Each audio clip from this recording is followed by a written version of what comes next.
কি দেখে ভোট দেওয়া উচিত, কি দেখে ভোট দিবেন? আমাদের দেশে মানুষ তো কাউকে দেখে ভোট দেয়, তাই না? ভোট দেওয়ার ক্ষেত্রে আমাদের লক্ষ্য করা উচিত কাকে ভোট দিলে এই লোকটা প্রার্থী হিসাবে যোগ্য এবং সৎ, তাকে ভোট দিলে সৎ এবং যোগ্য প্রার্থীকে ভোট দেওয়া হবে। এটা আপনার বিবেককে আপনি জিজ্ঞাসা করবেন। আপনি যদি সঠিকটা উদ্ধার করার চেষ্টা করেন, এরপর দেখলেন যে না, আপনি আসলে যেটাকে সঠিক মনে করছেন এটা সঠিক হয় নাই, লোকটা রাইট পারসন না, তাহলে আল্লাহর কাছে আপনার দায় নেই। কিন্তু আপনার চেষ্টা করতে হবে যে যে কয়জন আছে এর মধ্যে সবচেয়ে ভালো যোগ্য মানুষটাকে, সে জিতবে কি জিতবে না এটা আপনার দেখার বিষয়।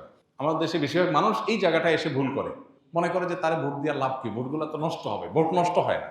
একটা ভালো মানুষ যদি অল্প কয়েকটা ভোটও পায়, তাহলে সে এটার উপর ভিত্তি করে সামনে আর কয়েকটা পাবে, তারপর আবার আরো কয়েকটা পাবে। কিন্তু আপনি যদি ভোট দেওয়ার এই রাস্তাটা বন্ধ করেন, অথবা তাকে সে কম ভোট পাবে এই চিন্তা করে আরেকজনকে ভোট দেন, তাহলে কি হবে? এই চান্সে খারাপ মানুষগুলো তাদের খারাপের রাজত্ব আরো বেশি করে করতে পারবে।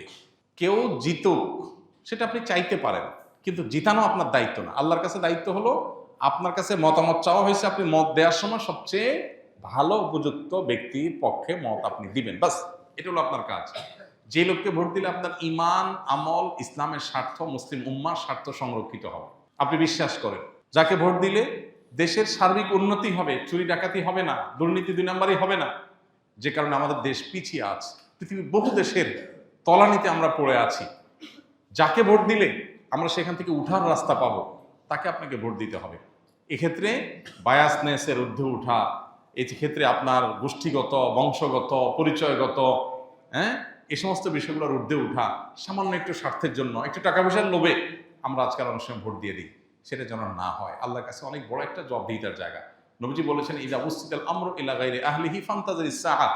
অযোগ্য মানুষকে যখন কোনো জায়গায় বসানো হবে, অপাত্রে যদি মানুষ তার মতামত দেয়, বা কোনো অযোগ্য মানুষকে যদি কোনো যোগ্য মানুষের চেয়ারে বসানো হয়, তাহলে কিয়ামতের অপেক্ষা করবা তোমরা। এটা কিয়ামতের আলামত।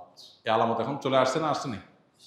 অতএব আমাদেরকে এখানে দায়িত্বশীলতার পরিচয় দিতে হবে। আল্লাহ বলেছেন, ইন্নাল্লাহা ইয়ামুরুকুম আন তুআদ্দুল আমানাতি ইলা আহলিহা। আল্লাহ তাআলা তোমাদের নির্দেশ করেছেন আমানত যথাস্থানে পৌঁছাও, অপাত্রে যেন আমানত না যায়।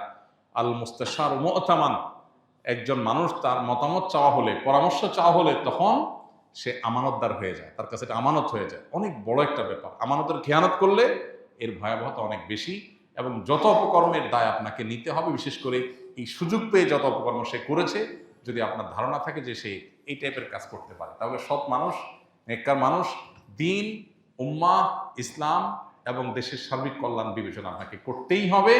আমি যাকে ভোট দেবো সে জিতুক কি না জিতুক সেটা আমার বিষয় না, সে জিতবে কি জিতবে না এটা আমার বিষয় না। আমার দায়িত্ব আমার সিদ্ধান্তটা সঠিক জায়গায় দেওয়া, বাকি আল্লাহটা আল্লাহ দেখবে। আল্লাহ যদি তারে সুযোগ না দেন, সেটা আমাদের অযোগ্যতার কারণে আল্লাহ দেন না, কিন্তু আমার দায়িত্ব আমি সঠিকভাবে পালন করতে হবে। আল্লাহ আমাদেরকে তৌফিক দান করুন। আমি কাজ জানি, কিন্তু ইন্টারভিউ দুর্বল থাকায় অন্য একজনকে দিয়ে ইন্টারভিউ দিয়ে পাশ করে পরবর্তীতে আমি ইনকাম করলে হালাল হবে কিনা, ভালো বুদ্ধি। নিজে ইন্টারভিউ দিতে নার্ভাস ফিল করেন, পারেন না, আরেকজনকে দিয়ে করাইলেন, করায় আপনি চাকরি করলেন। এটা যদি আপনি করেন, তাহলে সেক্ষেত্রে আপনি তো প্রতারণা করলেন, আপনি তো একটা ধোঁকা দিলেন। আর নবীজি বলেছেন, মান গাশশা ফালাইসা মিন্না। যে ব্যক্তি ধোঁকা দেয় সে আমার উম্মত না। এই জন্য এটা জায়েজ হবে না। তবে চাকরিতে যাওয়ার পর যদি আপনি যে কাজটা করছেন সেই কাজটা যদি লিগ্যাল হয়, হালাল হয়, তাহলে আপনার পারিশ্রমিক গ্রহণ করা হালাল হবে। বাট আপনি একটা প্রতারণা করেছেন, একটা কবিরা গুনাহ করেছেন, এর জন্য আপনার গুনাহ হবে, এবং সেটা তওবা করা ছাড়া মাফ হবে না। বিভিন্ন অনুষ্ঠানে উচ্চস্বরে গান বাজানো হয়, এমনও হয় রাত 1টা 2টা পর্যন্ত বাজে। মানুষের ঘুম নষ্ট করে তাদেরকে কষ্ট দেওয়া, বাধ্য করে গান শোনানো তাদের কীরকম গুনাহ? আর কোনো আশেপাশের মানুষ বাসায় বসে গানকে এনজয় করা একজনকে পজিটিভলি নিলে তার গুনাহ হবে কিনা? ভাই, এটা আমাদের দেশের একটা সামাজিক অপরাধগুলোর মধ্যে থেকে, সামাজিক যে সমস্ত ব্যত্যয়গুলো আছে সেগুলোর মধ্যে থেকে একটা, যে উচ্চস্বরে গানের আওয়াজ কিংবা ওয়াজের আওয়াজ যেটাই হোক, এটা দিয়ে মানুষকে অতিষ্ঠ করা, এটার বিরুদ্ধে আমাদের অবস্থান নিতে হবে। ওয়াজ মাহফিলগুলোর সাথে যারা জড়িত আছেন, তারা মেহেরবানি করে চেষ্টা করবেন যে কোনোভাবে ওয়াজ মাহফিলের নামে যেন উচ্চস্বরে গানের আওয়াজ না হয়, এবং আশপাশের মানুষের জন্য অসুবিধা না হয়। এই জিনিসটা আমাদের খেয়াল রাখতে হবে। একই সাথে আমাদেরকে মনে রাখতে হবে যে এই যে গান বাজনা যারা করছেন, বেশিরভাগ তরুণরা এটার সাথে জড়িত, মানে তরুণরাই সাধারণত আয়োজনগুলো করে, সেজন্য বলা। এই জন্য তরুণদেরকে সিদ্ধান্ত নিতে হবে যে আমি আনন্দ করব, এই আনন্দটা আরেকজনের কষ্টের কারণ হবে, আরেকজনের পেরেশানির কারণ হবে, এটা তো হতে পারে না। তো এই জন্য একজন ইমানদার হিসাবে আমাদের উচিত না কাউকে কষ্ট দেওয়া।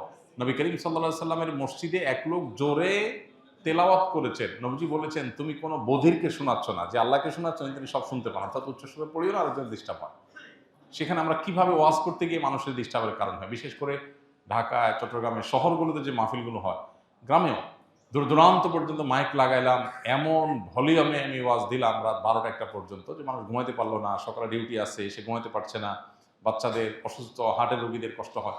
কোনো অবস্থাতে এটা গ্রহণযোগ্য না। এটার বিরুদ্ধে আমাদের প্রত্যেকটা মানুষকে দায়িত্বশীলতার সাথে কথা বলতে হবে, ভূমিকা রাখতে হবে। আর এই বিনোদনের নামে, গান বাজনার নামে যে অত্যাচার, ওয়াজ তো যাক শীতকালে হয়, তাও গ্রামে হলে পুরো গ্রামের মানুষ ওয়াজ শোনার জন্য প্রস্তুত থাকে, কিন্তু গান বাজনা তো নির্দিষ্ট একটা গ্রুপ অফ পিপল শুধুমাত্র শুনে, আর বেশিরভাগ মানুষ অতিষ্ঠ হয় এবং বছর জুড়ে হয়, এটা কোনো শীত আর গরম নেই। তো এই জন্য এই জুলুমটার বিরুদ্ধে আমাদের কথা বলা উচিত। শব্দ সন্ত্রাস বা শব্দ দিয়ে মানুষকে অতিষ্ঠ করা, এটা কোনো সভ্য সমাজে গ্রহণযোগ্য না, মুসলমান হিসাবে তো মোটেই না। আমাদের সমাজে অনেক অনাচারের বিরুদ্ধে সমাজের মানুষ সচেতন, কিন্তু এই অনাচারের বিরুদ্ধে সেরকম সচেতনতা নাই। কোথাও যদি এরকম অন্যায় হয়, এলাকাবাসী একত্রিত হয়ে সুন্দর করে আয়োজকদেরকে যা বুঝান, কাউন্সিলিং করেন যে ভাই তোমরা যে কাজ করছো এটা অন্যের কষ্টের কারণ হচ্ছে। আল্লাহ তাআলা আমাদেরকে অনাচার থেকে বের হয়ে আসার তৌফিক দান করুন। কিভাবে একটা মানুষের আনন্দ হয়, একজন লিখেছেন যে একজন বাসা থেকে এনজয় করছেন। হ্যাঁ, আপনি এনজয় করছেন কিভাবে? আপনি জানেন এই আওয়াজটা একটা মানুষের বুকে ধড়পড়ের কারণ, একটা হার্টের রোগী ছটফট করছে, এটা মনে উঠলে তো আপনার সব আনন্দ মাটি হয়ে যাওয়ার কথা। কিন্তু আপনি আনন্দ করছেন, তাতে অন্য মানুষ মরে যায়, যাক, আরেকজনের কষ্ট হয় হোক। যে ব্যক্তি হারাম হিসাবে গান শোনা থেকে বেঁচে থাকতে চায়, যে ইমানদার এটা থেকে নিজেকে রক্ষা করতে চায়, তার জন্য গানের আওয়াজ হাতুড়ি দিয়ে আঘাতের মতো, সেটা শুনতে চায় না, আপনি জোর করে তাকে শোনাচ্ছেন। তো এই জুলুম কোনো বিবেকবান মানুষ করতে পারে না। এই জুলুম বোঝার জন্য মুসলমান হওয়ার দরকার নাই, বিবেকবান হলেই যথেষ্ট। মাথায় যদি একটুও মগজ থাকে তাহলে সে চিন্তা করবে যে আমার একটা উৎসব, আমার একটা ফুর্তি, এটা আরেকটা মানুষের চোখের পানির কারণ হচ্ছে, কিভাবে এটা আমি মেনে নিতে পারি। আপনি ফুর্তি করেন, ন্যায়ভাবে করেন, অন্যায়ভাবে করেন, সেটা তো এক জিনিস, আল্লাহর কাছে এর জন্য আপনার ধরা জবাবদিহিতা আছে। কিন্তু আরেকটা মানুষ ছটফট করছে, আরেকটা মানুষের কষ্ট হচ্ছে, আমি সেটা করতেছি। কোনো সভ্য সমাজ এটা হতে পারে না, কিন্তু আমাদের সমাজে অহরহ এই জিনিসগুলো হচ্ছে। বিবাহ বিনোদনকে কেন্দ্র করে, আকিকা অনুষ্ঠানকে কেন্দ্র করে, 31st নাইটকে কেন্দ্র করে, বিভিন্ন বিষয়কে কেন্দ্র করে দেখা যায় এই হাই ভলিউমে গান শোনার কালচার আমাদের দেশে আছে। মাহফিল তো একটা বিশেষ জায়গায় হয়, আর এগুলো দেখা যায় ঘরে ঘরে হয়। যুবকরা আস্তে আস্তে গান শুনলে তাদের ভেতরকার শয়তানি চিন্তাটা সেভাবে জেগে ওঠে না, যেন ফুল ভলিউম দেওয়া লাগে, যাতে শয়তান ফুললি অ্যাক্টিভ হয়ে যায়। আল্লাহ তাআলা আমাদেরকে হেদায়েত দান করুন। তরুণদেরকে এগুলোর বিরুদ্ধে দাঁড়াতে হবে এবং সমাজে এই অনাচারগুলো এগুলো রোধ করার জন্য তরুণদেরকে এলাকাতে সংগঠিত হয়ে কাজ করতে হবে ইনশাআল্লাহ তাআলা। আস-সুন্নাহ ফাউন্ডেশন, উম্মার স্বার্থে সুন্নাহর সাথে।